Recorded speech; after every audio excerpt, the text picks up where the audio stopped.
Hey guys, it's me, EODGamer here, and I'm sure most of us are hyped up for Yelan in 2.7 after watching the livestream. And I just want to share my quick thoughts on how I'm going to build her and what teams we could use her in. For those of you who haven't seen the kit, in a really short summary is that her burst is like xingqiu's burst, and her elemental skills is like Sayu, but you only do damage on the targets you pass through after you end your elemental skill. And we don't waste time on this channel, so let's jump right into the weapons. And please note that this video only takes into account official information.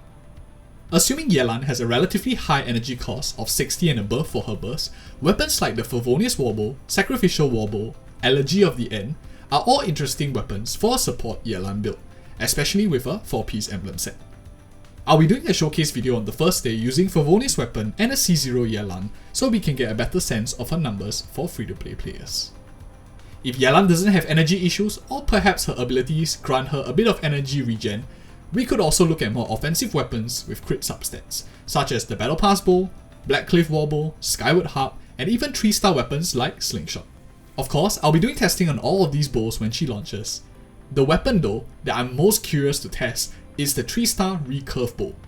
Of course, this is a big assumption because we don't have official information of what she scales off with, but if she scales off with HP percent, this 3-star weapon could be an interesting one to at least test out on her. In terms of artifacts, a 4-piece emblem will be my go-to testing set, and probably I will be running a Hydro damage bonus with crit Surslet and Sense that matches what stat she scales with. Of course, this assumes that her kit is similar to xingqiu where her burst is a significant proportion of her damage. And in that case, a 2-piece Heart of Depth and a 2-piece Noblesse set could work as well. And even a combination of 2-piece Emblem, 2-piece Noblesse, Heart of Depth, and even Tenacity or Gladiators, depending on what means that she scales with. And as for team comps, I think most players, and myself included, are excited to play her with Hu Tao and the double GO Hu Tao team. This Hu Tao and Yelan team does seem like a pretty good setup, especially if you can get the ER self-sustain for Yelan.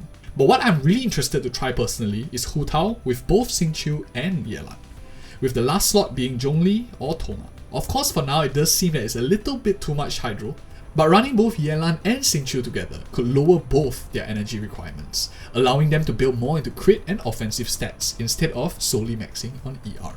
The additional Hydro damage might also allow Hu Tao to be unaffected by Toma's Pyro application too, as a viable team comp for players without Zhongli. Now, Yelan National is also going to be an interesting one to try, since her E might be able to proc a full forward Vaporize if timed correctly while Xiangling's Pyronado is spinning. Raiden would lower her ER requirements, but Kazuha would work well too here. Now, the last thing I want to talk about before I end the video is supportive Hydro characters. For most players who already have xingqiu well built, it does seem that Yelan offers a similar kit to him, and really, the question is if 2 xingqius are really a necessity, especially with Kokomi and Ayato being very viable Hydro supports too. More testing needs to be done, but I do think that a character like Kazuha will be much more beneficial to most accounts, especially if you already have xingqiu. And we know that a Kazuha banner could be on the horizon, given that it's almost been a year since he has been released. Of course, this is just a pre-release analysis and her actual multipliers could be the most broken thing in the game. But for now, I'll leave you with this and see you when 2.7 launches, where we will be doing tons of testing for Yelan. Subscribe if you'd like to see more of such straight to the point content for Genshin Impact. Cheers, and EODGamer signing off.